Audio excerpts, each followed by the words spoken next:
Hello everyone, मैं हूं doctor प्रीति और आप देख रहे हैं मेरा चैनल स्टडी फार्मेसी। तो आज के इस वीडियो में हम बात करने वाले हैं कुछ इम्पॉर्टेंट ऑब्जेक्टिव क्वेश्चंस की, जो कि आपके pharmaceutical biotechnology B pharm 6 sem के फर्स्ट यूनिट से रिलेटेड हैं। तो जी हाँ फ्रेंड्स, इसमें जो क्वेश्चंस हैं, जो ऑब्जेक्टिव क्वेश्चंस हैं, वो हम फर्स्ट यूनिट के कवर करेंगे। फर्स्ट यूनिट के कुछ क्वेश्चंस इसमें हम कवर करेंगे, सारे क्वेश्चंस इसमें इंक्लूडेड नहीं है, बट ये जो कुछ क्वेश्चंस हैं, सिलेक्टेड क्वेश्चंस, वो बहुत ही ज़्यादा इंपॉर्टेंट क्वेश्चंस हैं। और अगर आप और ज़्यादा क्वेश्चंस, ऑब्जेक्टिव क्वेश्चंस चाहते हैं डिफरेंट यूनिट्स के, तो हम एक एक करके यूनिट स्टार्ट करेंगे। तो आप मेरे को कमेंट डाउन कर सकते हैं, तो मैं आपके लिए और वीडियोस बना दूंगी related to objective questions. Okay, so start करते हैं objective questions from first unit of pharmaceutical biotechnology. तो पहला क्वेश्चन जो है वो है amylase enzyme cleave the dash linkage in starch molecule. ठीक है, तो क्वेश्चन है एमाइलेज एंजाइम कौन सी लिंकेज को ब्रेक कर रहा है, कौन सी लिंकेज को तोड़ रहा है बेसिकली स्टार्च मॉलिक्यूल में। ऑप्शंस हैं आपके पेप्टाइडिक लिंकेज, परऑक्साइडेज लिंकेज, ग्लाइकोसाइडिक लिंकेज या नन ऑफ द अबव। सो जैसा कि आप देख रहे हैं, इसमें मैंने आंसर में जो है ब्रॉड कर रखे हैं आंसर्स, वो है आपका ग्लाइकोसाइडिक लिंकेज। सो जब भी आप इसको पढ़ें, आपकी फर्स्ट यूनिट में बायोटेक्नोलॉजी की फोर्थ है, आई थिंक फोर्थ या फिफ्थ टॉपिक है, जिसमें आपका डिफरेंट एंजाइम्स दिए हुए हैं। एमाइलेज, कैटालेज के बारे में दिया हुआ है, लाइपेज एंजाइम के बारे में दिया हुआ है, बहुत ढेर सारे एंजाइम्स के बारे में दिया है। तो वो जो आपके टॉपिक हैं वो वेरी इंपॉर्टेंट हैं, किस लिए, आपके ऑब्जेक्टिव क्वेश्चंस के लिए। तो उनमें क्या, कौन से एंजाइम का क्या रोल है, ये बहुत ज़्यादा इंपॉर्टेंट है। ठीक है, तो यहाँ पे क्या, एमाइलेज एंजाइम किस लिए काम कर रहा है। एमाइलेज एंजाइम जो होता है वो स्टार्च मॉलिक्यूल की लिंकेज को तोड़ता है, लिंकेज को क्लेव कर देता है। कौन सी लिंकेज है वो है आपकी glycosidic linkage. So the answer of the first question is glycosidic linkage. ठीक है, तो एमाइलेज एंजाइम जो हो रहा है वो स्टार्च की ग्लाइकोसाइडिक लिंकेज को ब्रेक कर रहा है। दूसरा क्वेश्चन में आते हैं हम, कि सेकंड क्वेश्चन है आपका related to the enzyme conversion. तो enzyme converts hydrogen peroxide into water और ऑक्सीजन। Again the same thing, same topic से आपका ये भी क्वेश्चन है। अब के बारी बात करी जा रही है कि आपकी कौन सी टाइप का एंजाइम है जो हाइड्रोजन पेरोक्साइड की लिंकेज को तोड़ के वाटर और ऑक्सीजन में डिवाइड कर रहा है। ठीक है, तो ये आंसर है आपका catalase. The answer will B catalase. तो कैटालेज जो एंजाइम है वो क्या करता है, वो बॉन्ड को ब्रेक कर देता है, किसमें, सॉरी, वो क्या करता है, कन्वर्ट कर देता है हाइड्रोजन पेरोक्साइड को, किसमें, हाइड्रोजन पेरोक्साइड जो होता है in the presence of catalase enzyme convert हो जाता है वाटर एंड ऑक्सीजन में। ठीक है, तो ये जो रोल है ये कैटालेज का है। तो ये दो क्वेश्चन बहुत इंपॉर्टेंट है, आप अच्छे से याद कर लीजिए। एमाइलेज का फंक्शन है ग्लाइकोसाइडिक लिंकेज, स्टार्च मॉलिक्यूल की उसको ब्रेक करना, और आपका जो कैटालेज एंजाइम है उसका काम है हाइड्रोजन पेरोक्साइड को वाटर और ऑक्सीजन में कन्वर्ट करना। Third question, characters that can be change bye protein engineering. ठीक है, प्रोटीन इंजीनियरिंग आपने पढ़ा होगा, वो भी आपके सिलेबस में फर्स्ट यूनिट में। तो कौन सी कैरेक्टरिस्टिक ऐसी हैं जो प्रोटीन इंजीनियर की तरह के यूज करके हम चेंज कर सकते हैं। काइनेटिक प्रॉपर्टीज, को फैक्टर, रिक्वायरमेंट, स्टेबिलिटी या all of the above. So answer is all of the above. मतलब क्या है, हम प्रोटीन इंजीनियरिंग को यूज करके उस किसी भी प्रोटीन की काइनेटिक प्रॉपर्टी को भी चेंज कर सकते हैं, को फैक्टर रिक्वायरमेंट को भी और स्टेबिलिटी को भी। तो आंसर है all of the above. Next question is dash is a type of biosensor. ठीक है, बायोसेंसर भी आपकी फर्स्ट यूनिट में है। तो किस तरीके का कौन है इनमें से बायोसेंसर, क्या डीएनए बायोसेंसर है, क्या एम्फोटेरिक बायोसेंसर्स है, डिफ्यूजन बायोसेंसर्स, या फिर नन ऑफ द अबव। तो answer is amphoteric biosensor. Amphoteric biosensor is a type of biosensor, जबकि डीएनए बायोसेंसर, डिफ्यूजिव सेंसर्स कुछ नहीं है। ठीक है, नेक्स्ट आता है आपका विच is not an application of biotechnology. कौन इनमें से बायोटेक्नोलॉजी का एप्लीकेशन नहीं है? सेल एंड मॉलिक्यूलर बायोलॉजी में बिल्कुल हम यूज करते हैं बायोटेक्नोलॉजी को, जेनेटिक्स में भी हम यूज करते हैं, मेजर रोल जो है वो है ही जेनेटिक्स में। देन बायोकेमिस्ट्री में भी इसका यूज होता है। लास्ट है इकोनॉमिक्स। सो इकोनॉमिक्स में as such there is no direct application of biotechnology. ठीक है, तो answer will be the economics. ठीक है, तो इस तरीके क्वेश्चन आए तो ये ध्यान रखना, क्वेश्चन अच्छे से पढ़ना। कई बार क्या है बच्चे नॉट पढ़ना भूल जाते हैं, ये ना पढ़ लो which is an application of biotechnology, तो which is not an application है। तो प्लीज इस तरीके क्वेश्चंस को ध्यान रखें जिसमें नॉट होता है। Next, impact of biotechnology on pharmacy include. Pharmacy में बायोटेक्नोलॉजी किस किस चीज में इंक्लूड होता है? जीन थेरेपी में बिल्कुल यूज होता है, ड्रग डिलीवरी सिस्टम बनाने में बिल्कुल यूज होता है, एग्जाम्पल इज वैक्सीन।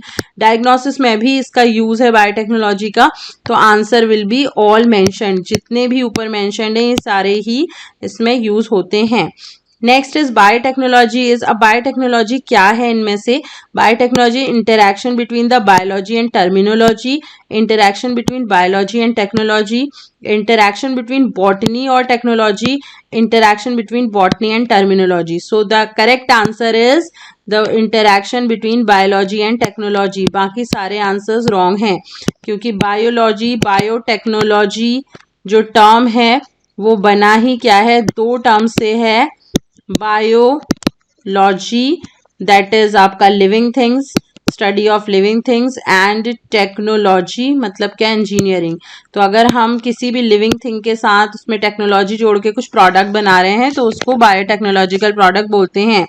ठीक है, तो answer is interaction between biology and technology is biotechnology. Next is manipulation of gene is called. ठीक है, इस पे ऑलरेडी हमारा वीडियो है, आप जाके देख सकते हो। डिफरेंट डिफरेंट टॉपिक्स पे वीडियो मैंने ऑलरेडी अपलोड किए हुए हैं। तो मैनिपुलेशन ऑफ जीन, जीन में अगर हम मैनिपुलेशन कर रहे हैं सो वो क्या है? क्या वो डीएनए टेक्नोलॉजी है? बिल्कुल हो सकता है। क्या वो जेनेटिक इंजीनियरिंग है? बिल्कुल है। क्या वो जेनेटिक ऑर्गेनाइजेशन है? हाँ, कहीं ना कहीं जेनेटिक ऑर्गेनाइजेशन भी है। क्या वो प्रोटीन टेक्नोलॉजी है? नहीं। तो इस तरीके के उसमें जहां पे आप देखो, आप डीएनए टेक्नोलॉजी में भी हम क्या करते हैं? जेनेटिक मैनिपुलेशन करते हैं। लेकिन जब इस तरीके के क्वेश्चंस होते हैं तो आपको क्या ध्यान रखना है? जो मोस्ट अप्रोप्रिएट आंसर में क्लिक करना होता है। तो मोस्ट अप्रोप्रिएट आंसर क्या है? जेनेटिक इंजीनियरिंग है। जेनेटिक इंजीनियरिंग में ही हम जेनेटिक मैनिपुलेशन कर रहे हैं। ठीक है, उसके बाद हम उस मैनिपुलेटेड जीन को हम डीएनए टेक्नोलॉजी में यूज करते हैं, ये बात बिल्कुल सही है। लेकिन ये भी आरडीएनए टेक्नोलॉजी होना चाहिए, इसलिए ये आंसर भी गलत हो सकता है। ठीक है, तो most appropriate answer is manipulation of gene is called genetic engineering. Next, enzymes are. अब एंजाइम क्या है? प्रोटीन मॉलिक्यूल है, जीन मॉलिक्यूल है, प्रोटीन सेगमेंट है, या फिर ऑल मेंशन। ठीक है, तो एंजाइम इमोबिलाइजेशन में भी हमने पढ़ा था कि एंजाइम्स क्या है? Basically large molecular weight compounds हैं, and these are protein molecules. So answer will be protein molecule. Next is immobilization of enzyme is not related to. Immobilization of enzyme किससे रिलेटेड नहीं है? Technology anchoring the enzyme on an inert support. बिल्कुल हम इसमें क्या कर रहे हैं? एंजाइम इमोबिलाइजेशन में हम इसको क्या करते हैं? एंजाइम को एक इनर्ट सपोर्ट के साथ बाइंड करते हैं। बिल्कुल सही बात है। एंजाइम इमोबिलाइजेशन में इमोबिलाइजेशन करके हम उसकी इंक्रीज कर सकते हैं स्टेबिलिटी एंजाइम की। बिल्कुल ठीक है। फंक्शनल रीयूज पॉसिबल है इमोबिलाइजेशन से। बिल्कुल ठीक है। Enzyme is in free form मतलब क्या है? क्या एंजाइम इमोबिलाइज्ड एंजाइम जो है क्या वो फ्री फॉर्म में अवेलेबल होता है? So answer is no. So that means this is the correct answer, क्योंकि यहाँ पे नॉट लिखा हुआ है। अगर यहाँ नॉट नहीं होता तो हमारा आंसर कुछ और हो जाता है, राइट? तो हमारा आंसर है इमोबिलाइजेशन। एंजाइम इमोबिलाइजेशन किससे रिलेटेड नहीं है? एंजाइम इमोबिलाइज्ड एंजाइम बेसिकली क्या है? आपका free enzyme is free form में अवेलेबल नहीं होता है in case of immobilised enzyme, right? Next is which is not a character of immobilised enzyme. अब कौन सा ऐसा करेक्टर नहीं है जो इमोबिलाइज्ड एंजाइम का है? क्या वो करियर से अटैच होता है? बिल्कुल। क्या वो मोर इफेक्टिव है? बिल्कुल है भाई, मोर इफेक्टिव है। ठीक है। क्या वो टेम्परेचर और पीएच रेजिस्टेंस है? बिल्कुल टेम्परेचर पीएच रेजिस्टेंट होता है immobilise enzyme. Not cost effective, तो ये सही नहीं है, क्योंकि जब भी हम एंजाइम का इमोबिलाइजेशन कर रहे हैं मतलब उसे सॉलिड सपोर्ट के साथ बाइंड कर रहे हैं, तो हमारी एंजाइम के साथ साथ सॉलिड सपोर्ट की भी कॉस्ट उसमें प्लस हो जाती है। ठीक है, तो बेसिकली ये क्या है, correct answer is not cost effective. Next is carriers of enzyme immobilisation includes, carrier means यही सॉलिड सपोर्ट, तो ये इसके क्या क्या इसमें हो सकते हैं? इनऑर्गेनिक कैरियर होते हैं, बिल्कुल। ऑर्गेनिक नेचुरल कैरियर भी होते हैं, ऑर्गेनिक सिंथेटिक कैरियर्स भी होते हैं। सो that means the all mentioned is the correct answer for this. Next question is, encapsulation involves the anchoring of enzyme in a semi-permeable membrane not made up of, ठीक है। सो कौन सी ऐसी चीज है जिससे सेमी परमेबल मेम्ब्रेन नहीं बनी होती है? So that is nitrocellulose is there, nylon is there, cellulose there, so charcoal is the correct answer because again not है यहाँ पे। ठीक है, तो आंसर होगा आपका charcoal. Next, the absence of solid support is characteristic feature of immobilisation of enzyme bye.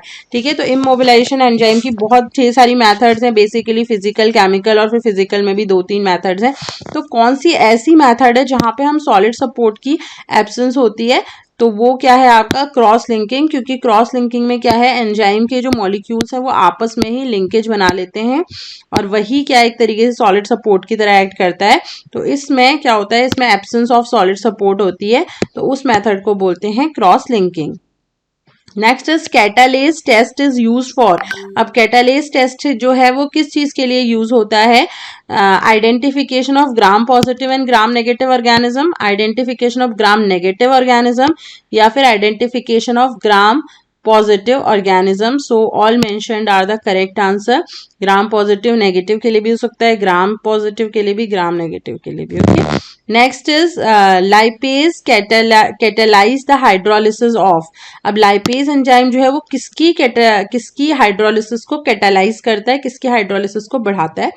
सो ट्राइग्लिसरॉल्स बिल्कुल सही, डाई ग्लिसराइड्स के भी करता है, फ्री फैटी एसिड्स के भी करता है. That means the answer will be all mentioned.